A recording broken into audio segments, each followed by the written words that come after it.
నమస్కారం, BSK news కి స్వాగతం. హెడ్లైన్ చూద్దాం.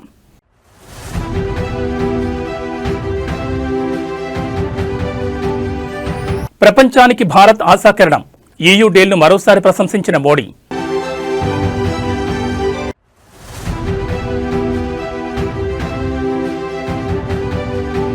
బీఆర్ఎస్ యాక్షన్కు నా రియాక్షన్ ఉంటుంది. ఎమ్మెల్యే దానం సెన్సేషనల్ కామెంట్స్.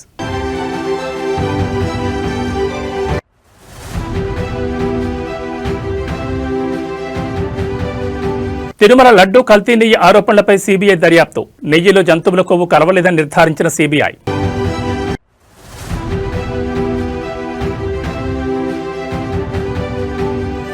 మాజీ ఎమ్మెల్యే చెవిరెడ్డి భాస్కర్ రెడ్డికి ఊరట. మద్యం కేసులో బెయిల్ మంజూరు చేసిన ఏపీ హైకోర్టు.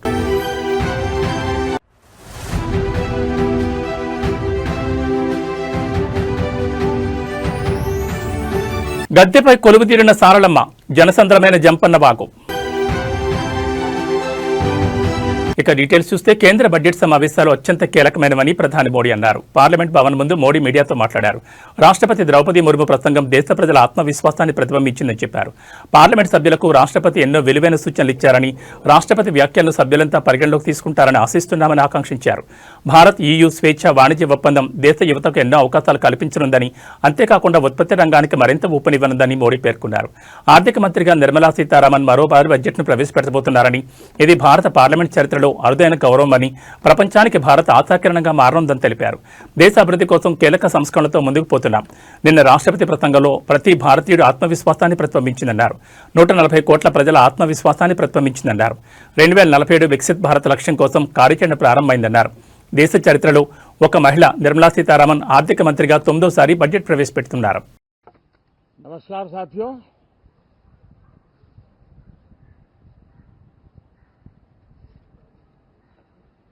कल राष्ट्रपति जी का उद्बोधन 140 करोड़ देशवासियों के आत्मविश्वास की अभिव्यक्ति था। 140 करोड़ देशवासियों के पुरुषार्थ का लेखा जोखा था और 140 करोड़ देशवासी और उसमें भी ज्यादातर युवा उनके एस्पिरेशंस को रेखांकित करने का बहुत ही सटीक उद्बोधन सभी सांसदों के लिए कई मार्गदर्शक बातें भी कल आदरणीय राष्ट्रपति जी ने सदन में सबके सामने रखी है. పార్టీ ఫిరాయింపుల వ్యవహారంలో తెలంగాణ అసెంబ్లీ స్పీకర్ గడ్డం ప్రసాద్ కుమార్ జారీ చేసిన నోటీసులపై ఖైరతాబాద్ ఎమ్మెల్యే దానం నాగేంద్ర స్పందించారు. ఈ సందర్భంగా ఆయన ఇవాళ మీడియాతో మాట్లాడుతూ స్పీకర్ కార్యాలయం నుంచి అందిన నోటీసులకు సంబంధించి తన తరపు న్యాయవాది ఇప్పటికే స్పందించారని తెలిపారు. స్పీకర్కు వివరణ ఇస్తూ తన అడ్వకేట్ ఒక లేఖ రాశారని, అయితే ఆ లేఖలో ఏ అంశాలను పొందుపరిచారనే విషయంపై తనకు పూర్తి అవగాహన లేదని క్లారిటీ ఇచ్చారు. తమ తరపున వివరణ పంపినప్పటికీ స్పీకర్ కార్యాలయం నుంచి ఇప్పటి వరకు తమకు ఎలాంటి జవాబు రాలేదని తెలిపారు. విచారణ ప్రక్రియకు సంబంధించి తాము పంపిన వివరణపై స్పీకర్ నిర్ణయం కోసం వేచి చూస్తున్నట్లుగా దానం పేర్కొన్నారు. విచారణ నిమిత్తం తనను వ్యక్తిగతంగా హాజరు కావాలని స్పీకర్ నుంచి ఇప్పటి వరకు ఎలాంటి ఆదేశాలు రాలేదని అన్నారు. తనను వ్యక్తిగతంగా రమ్మని ఎవరూ చెప్పలేదు. ప్రస్తుతానికి లీగల్ టీం ఈ వ్యవహారాన్ని చూసుకుంటుందని వెల్లడించారు. బీఆర్ఎస్ పార్టీ తనను సస్పెండ్ చేయలేదని, వారి యాక్షన్కు తన రియాక్షన్ ఉంటుందని అన్నారు. తాను ఎన్నికలకు భయపడే వ్యక్తిని కాదని దానం నాగేంద్ర అన్నారు. కాగా బీఆర్ఎస్ నుంచి కాంగ్రెస్లో చేరిన ఎమ్మెల్యేల అనర్హత వేటుపై దేశ అత్యున్నత న్యాయస్థానం సుప్రీంకోర్టు సీరియస్గా ఉన్న నేపథ్యంలో స్పీకర్ గడ్డం ప్రసాద్ కుమార్ విచారణను వేగవంతం చేశారు. ఈ క్రమంలో దానం నాగేందర్ ఇచ్చిన స్టేట్మెంట్ ఇప్పుడు పొలిటికల్ సర్కిల్స్ లో హాట్ టాపిక్ గా మారింది. ఈ నెల 30న జరిగే విచారణలో స్పీకర్ ఎలాంటి నిర్ణయం తీసుకుంటారనేది ప్రస్తుతం ఉత్కంఠగా మారింది.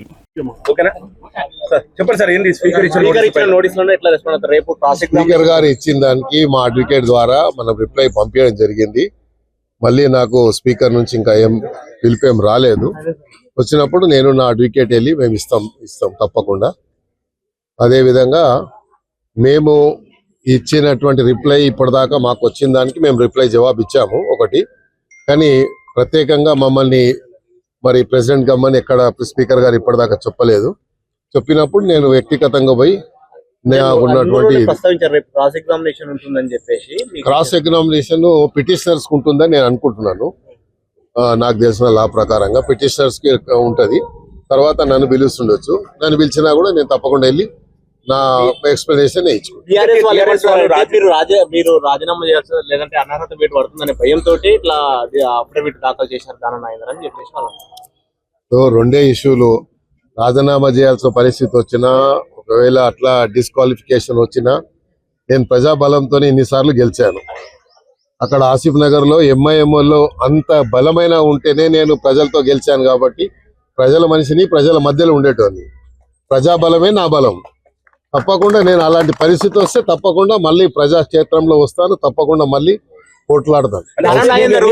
కాంగ్రెస్ ఎమ్మెల్యేని చెప్పిన దానం ఇప్పుడు మళ్ళీ బీఆర్ఎస్ ఎమ్మెల్యేని చెప్పేసి అఫిడవిట్ ఇవ్వడంలో అఫిడవిట్ స్పీకర్ ఇచ్చిన దాంట్లో మా అడ్వకేట్ ఇచ్చారు. మా అడ్వకేట్ గారు ఢిల్లీలో ఉండే ఈ రోజు మాట్లాడి, మా అడ్వకేట్ తో మాట్లాడిన తర్వాత నేను చూస్తాను. నేను చెప్పాను కదా మా కలియుగ ప్రత్యక్ష దైవం తిరుమల తిరుపతి శ్రీ వెంకటేశ్వర స్వామి లడ్డూ తయారీలో కల్తీ నెయ్యి వినియోగం ఆరోపణలు తీవ్ర దుమారాన్ని రేపాయి. అయితే ఈ కేసులో సంచలన విషయాలు సిబిఐ దర్యాప్తులో బయటకొచ్చాయి. తిరుమల శ్రీవారి లడ్డూ తయారీలో ఉపయోగించిన నెయ్యిలో కల్తీ జరిగిందన్న ఆరోపణలపై సిబిఐ నిర్వహించిన దర్యాప్తులో సంచలన విషయాలు వెలుగులోకి వచ్చాయి. టీటీడీకి సరఫరా చేసిన నెయ్యిలో జంతువుల కొవ్వు కలవలేదని సిబిఐ స్పష్టంగా నిర్ధారించింది. లడ్డూ నెయ్యి నాణ్యతపై వచ్చిన ఆరోపణల నేపథ్యంలో సిబిఐ మరింత లోతైన విచారణ చేపట్టింది. ఈ క్రమంలో గుజరాత్లో నేషనల్ డైరీ డెవలప్మెంట్ బోర్డు ద్వారా నెయ్యి నమూనాలను మరోసారి పరీక్షించింది. ఈ పరీక్షలో నెయ్యిలో ఎలాంటి జంతు కొవ్వు ఆనవాళ్లు లేవని ఎన్డీడీబీ రిపోర్ట్ ఇచ్చింది. సిబిఐ 2025 జనవరి 8న ఎన్డీడీబీకి లేఖ రాసి గతంలో సేకరించిన నెయ్యి శాంపిల్స్ ను పరీక్షించాలని కోరింది. అందుకు అనుగుణంగా పరీక్షలు నిర్వహించిన ఎన్డీడీబీ 2025 మార్చి 27న తన నివేదికను సిబిఐకి అందజేసింది. ఆ నివేదికలో నెయ్యి పూర్తిగా స్వచ్ఛమైందేనని, జంతు కొవ్వు కలిసినట్లు ఎలాంటి ఆధారాలు లేవని స్పష్టం చేసింది. ఈ నివేదికతో తిరుమల లడ్డు నెయ్యిపై వచ్చిన కల్తీ ఆరోపణలకు సిబిఐ స్పష్టమైన ముగింపు పలికింది. భక్తుల్లో నెలకొన్న సందేహాలకు కూడా ఈ దర్యాప్తు నివేదికతో స్పష్టత వచ్చినట్లు అధికారులు చెబుతున్నారు.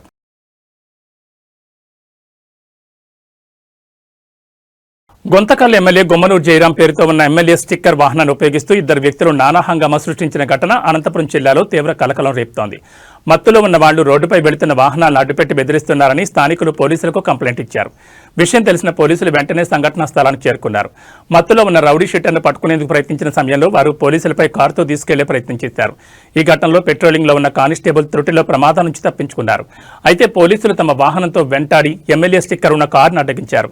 కారును తనిఖీ చేయగా గుర్తుకు చెందిన రౌడీ షీటర్ అజయ్తో పాటు మరో వ్యక్తి అందులో ఉన్నట్లు గుర్తించారు.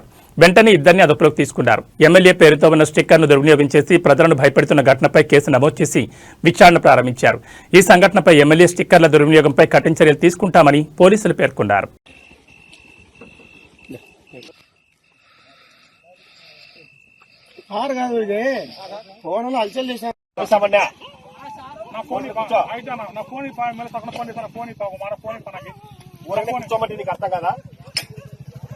బాబు ఏమి పంపిస్తామంటే ఏమి బాబు ఫోన్ గీడు పక్కన పెట్టు, పంపిస్తారా పంపిస్తామంటే గినాలను ఆయన మాటలు కాదు నేను చెప్పేది. సార్ వస్తాడు, సార్ రాని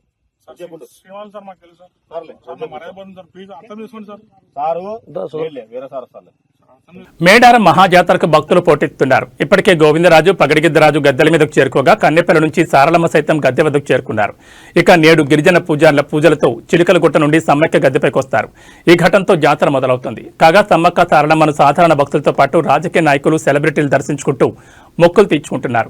ఈ నేపథ్యంలోని మంత్రి పొంగులేటి శ్రీనివాసరెడ్డి బుధవారం రాత్రి కుటుంబ సభ్యులతో కలిసి అమ్మవార్లను దర్శించుకున్నారు. అనంతరం మంత్రి ఏర్పాట్లను పరిశీలించారు.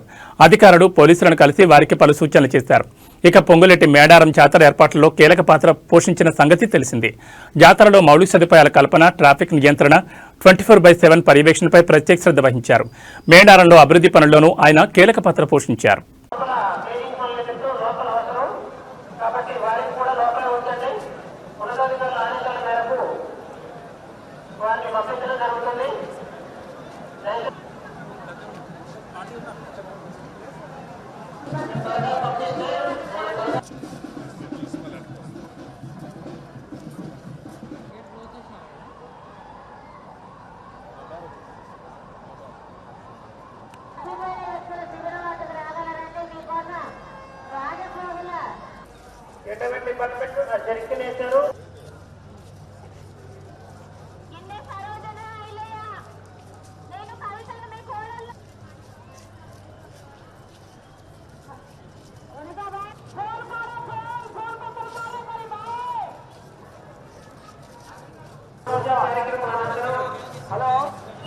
వైఎస్ఆర్సీపీ నేత చంద్రగిరి మాజీ ఎమ్మెల్యే చెవిరెడ్డి భాస్కర్ రెడ్డికి ఊరట లభించింది. అక్రమ మద్యం కేసులో ఆంధ్రప్రదేశ్ హైకోర్టు చెవిరెడ్డికి బెయిల్ మంజూరు చేసింది.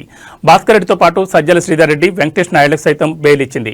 వేల కోట్ల రూపాయల మద్యం కుంభకోణం జరిగిందని, ఇందులో చెవిరెడ్డి భాస్కర్ రెడ్డి పాత్ర కూడా ఉందంటూ జూన్ 17వ తేదీన సిట్ బెంగళూరులో అరెస్ట్ చేసిన సంగతి తెలిసిందే. అయితే అలాంటి కుంభకోణానికి ఆస్కారమే లేదని, ఇదంతా కూటమి ప్రభుత్వ కుట్రేనని వైఎస్ఆర్సీపీ మొదటి నుంచి చెబుతూ వస్తోంది. ఈ క్రమంలో అనారోగ్యంతో బాధపడుతున్నప్పటికీ కూడా చెవిరెడ్డి సుబ్బారెడ్డిని ఇబ్బంది పెట్టింది కూటమి ప్రభుత్వం. చివరికి 226 రోజుల తర్వాత ఆయనకు బెయిల్ ద్వారా ఉపశమనం లభించింది.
పల్నాడు జిల్లా పిడుగురాళ్లపట్నంలో ఇవాళ ఉదయం రాజకీయ ప్రకంపనలు మొదలయ్యాయి. తిరుమల తిరుపతి దేవస్థానం లడ్డూ ప్రసాదం తయారీలో కల్తీ నెయ్యి వాడారనే ఆరోపణల నేపథ్యంలో పట్టణంలోని ప్రధాన కూడళ్లలో గుర్తు తెలియని వ్యక్తులు ఏర్పాటు చేసిన ఫ్లెక్సీలు కలకలం రేపాయి. ఈ ఫ్లెక్సీలపై మహాపాపం నిజం అని శీర్షికతో ఉన్న వ్యాఖ్యలు ఇప్పుడు అందరి దృష్టిని ఆకర్షిస్తున్నాయి. గత ప్రభుత్వ హయాంలో శ్రీవారి ప్రసాదం విషయంలో అపచారం జరిగిందని, భక్తుల మనోభావాలు దెబ్బతిన్నాయని అర్థం వచ్చేలా ఈ పోస్టర్లు రూపొందించారు. తెల్లవారుజాము నుంచే పట్టణంలోని సెంటర్లు, ప్రధాన రహదారుల పక్కన ఈ ఫ్లెక్సీలు కనిపించడంతో స్థానికులు మరియు భక్తులు ఆసక్తిగా గమనిస్తున్నారు. ఈ వ్యవహారంపై అటు కూటమి ప్రభుత్వం, ఇటు ప్రతిపక్షం మధ్య మాటల యుద్ధం నడుస్తున్న తరుణంలో నేరుగా ప్రజల్లోకి ఈ అంశాన్ని తీసుకెళ్లేలా ఈ ఫ్లెక్సీలు వెలిశాయి. అయితే ఈ ఫ్లెక్సీలను ఎవరు ఏర్పాటు చేశారనే దానిపై ఎక్కడా క్లారిటీ లేదు. ఫ్లెక్సీలపై ఎటువంటి పేర్లు లేదా సంస్థల గుర్తులు లేకపోవడం గమనార్హం. ఈ పోస్టర్ల ఏర్పాటుతో పిడుగురాళ్లలో ఒక్కసారిగా రాజకీయ వాతావరణం వేడెక్కింది. దీనిపై పోలీసులు లేదా మున్సిపల్ అధికారులు స్పందించి వీటిని తొలగిస్తారా, లేక ఈ వివాదం మరింత ముందుకు సాగుతుందా అనేది చూడాలి.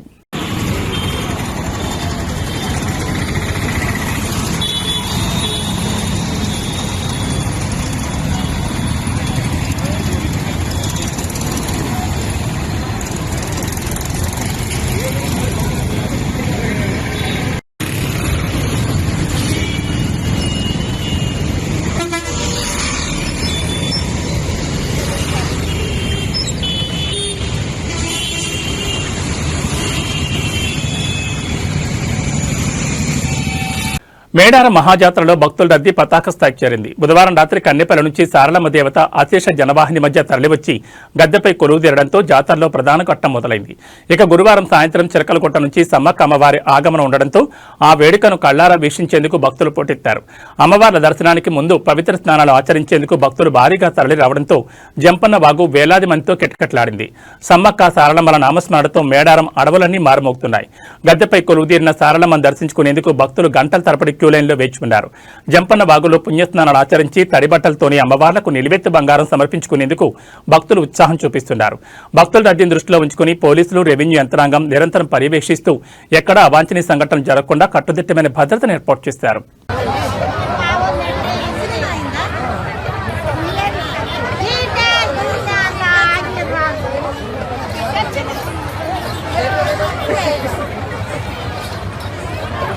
సివిల్ ఏవియేషన్ రంగంలో ఆసియాలోనే అతిపెద్ద ఈవెంట్గా గుర్తింపు పొందిన వింగ్స్ ఇండియా 2026 హైదరాబాద్ బేగంపేట విమానాశ్రయంలో ఘనంగా ప్రారంభమైంది. కేంద్ర పౌర విమానయాన మంత్రిత్వ శాఖ FICCI ఆధ్వర్యంలో జరుగుతున్న ఈ 4 రోజుల అంతర్జాతీయ ఏవియేషన్ సమ్మిట్లో ప్రపంచవ్యాప్తంగా ఉన్న విమాన తయారీ సంస్థలు, ఎయిర్లైన్స్, రక్షణ రంగ నిపుణులు, పెట్టుబడిదారులు పాల్గొంటున్నారు. ఈ రోజు ఉదయం civil aviation minister Rammohan Naidu static display ఏరియాను ప్రారంభించారు. భారతదేశాన్ని గ్లోబల్ ఏవియేషన్ హబ్గా తీర్చిదిద్దడం, దేశీయ విమాన తయారీని ప్రోత్సహించడం, భవిష్యత్ విమాన ప్రయాణ అవసరాలకు దిశానిర్దేశం చేయడం ఈ ఈవెంట్ ఎజెండాగా చెప్తున్నారు. వింగ్స్ ఇండియా 2026 అజెండాలో ముఖ్యంగా global CEO forum, policy round tables, business to business సమావేశాలు, స్టార్టప్ షోకేసులు, డెవలప్మెంట్ కార్యక్రమాలు ఉన్నాయి. ఇవి కాకుండా స్టాటిక్ అండ్ ఫ్లయింగ్ డిస్ప్లేలో ఫ్లైట్ విన్యాసాలు ఈ ఈవెంట్లో మెయిన్ అట్రాక్షన్గా నిలుస్తున్నాయి. ఈ ఇంటర్నేషనల్ ఎగ్జిబిషన్ అండ్ కాన్ఫరెన్స్కు 20కి పైగా దేశాల 3,000 మంది business delegates, stake holders, guests వచ్చారు. 200కి పైగా మేజర్ కంపెనీస్ ఈ షోలో పార్టిసిపేట్ చేస్తున్నాయి. ఇవి తక్కువ ఫ్యూయల్ వినియోగం, అధిక ప్రయాణికుల సామర్థ్యంతో భవిష్యత్ ఎయిర్ ట్రావెల్కు ప్రతీకలుగా నిలుస్తున్నాయి.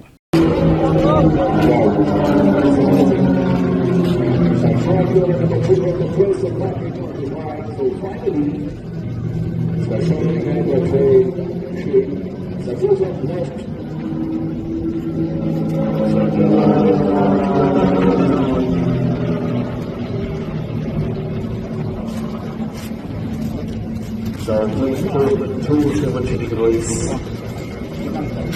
the right on the same time, but previous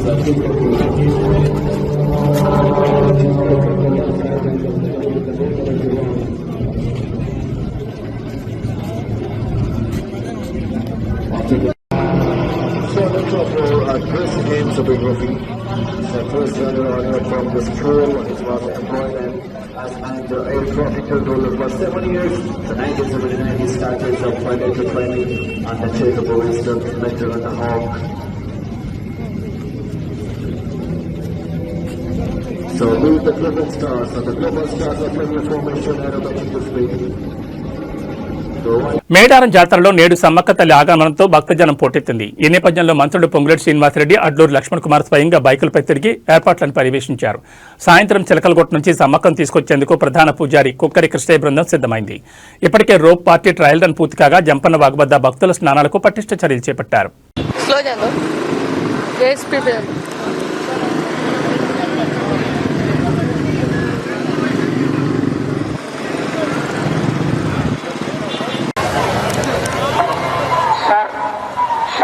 Srinivasarao గారు ఈ యొక్క VIP ప్రోటోకాల్ దగ్గరికి ఒకసారి వెళ్ళి అక్కడ అంతా క్లియర్ చేయండి.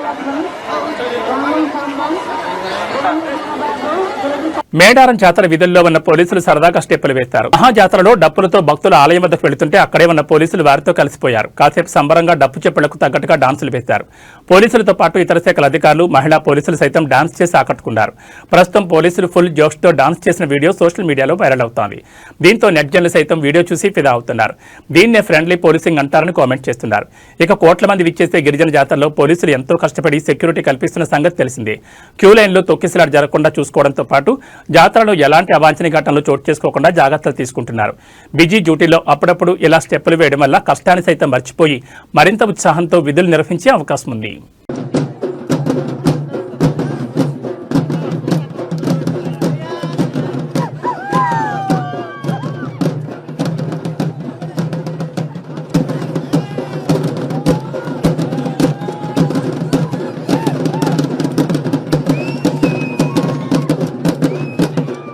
తిరుమల శ్రీవారి ఆలయ పరిసరాల్లో ఓ కొత్త జంట ఫోటోషూట్ చేయడం వివాదానికి దారితీసింది. గొల్ల మండపం నుండి అఖిలాండం వరకు నిబంధనలకు విరుద్ధంగా ఆ జంట వివిధ భంగిమల్లో ఫోటోలు దిగడంపై భక్తులు ఆగ్రహం వ్యక్తం చేస్తున్నారు. తిరుమలలో ఫోటోషూట్లు, రీల్స్ చేయడంపై నిషేధం ఉన్నప్పటికీ భద్రతా సిబ్బంది పట్టించుకోకపోవడంపై విమర్శలు వెల్లువెత్తున్నాయి. ఇలాంటి చర్యలపై టీటీడీ కఠిన చర్యలు తీసుకోవాలని భక్తులు డిమాండ్ చేస్తున్నారు.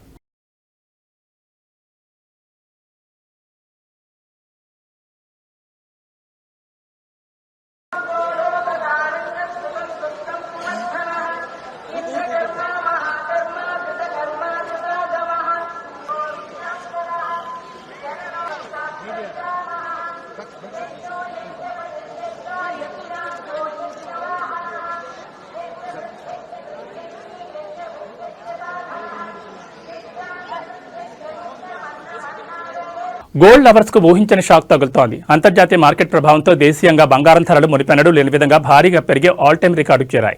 తాజాగా హైదరాబాద్ బులియన్ మార్కెట్లో ఇవాళ బంగారం ధర భారీగా పెరిగింది. 24 క్యారెట్ల 10 గ్రాముల పసిడి ధర 11,770 పెరిగి 1,78,850కు చేరింది. 22 క్యారెట్ల 10 గ్రాముల గోల్డ్ రేటు 10,800 ఎగబాకి 1,63,950 పలుకుతోంది. మరోవైపు కేజీ వెండి ధర 4,25,000 వద్ద కొనసాగుతోంది. గ్లోబల్ మార్కెట్లో స్పాట్ గోల్డ్ ధర ఔన్సుకు $5,500 మార్కును దాటింది. డాలర్తో పోలిస్తే రూపాయి విలువ పడిపోవడం, ప్రపంచవ్యాప్తంగా నెలకొన్న రాజకీయ అనిశ్చితి వల్ల ఇన్వెస్టర్లు సురక్షితమైన పెట్టుబడిగా భావించే బంగారం వైపు మొగ్గు చూపడంతో బంగారం ధరలు విపరీతంగా పెరిగాయి. ఇక భారత్లో పెళ్లిళ్ల సీజన్ సమీపిస్తున్న తరుణంలో ఈ స్థాయిలో ధరలు పెరగడం సామాన్య మధ్యతరగతి ప్రజలకు ఆందోళన కలిగిస్తోంది. కేవలం బంగారం ధర మాత్రమే కాకుండా అందుకు తోడు 3% జీఎస్టీ మేకింగ్ ఛార్జెస్ అదనంగా బాతుండడంతో వినియోగదారులపై తీవ్ర భారం పడుతోంది.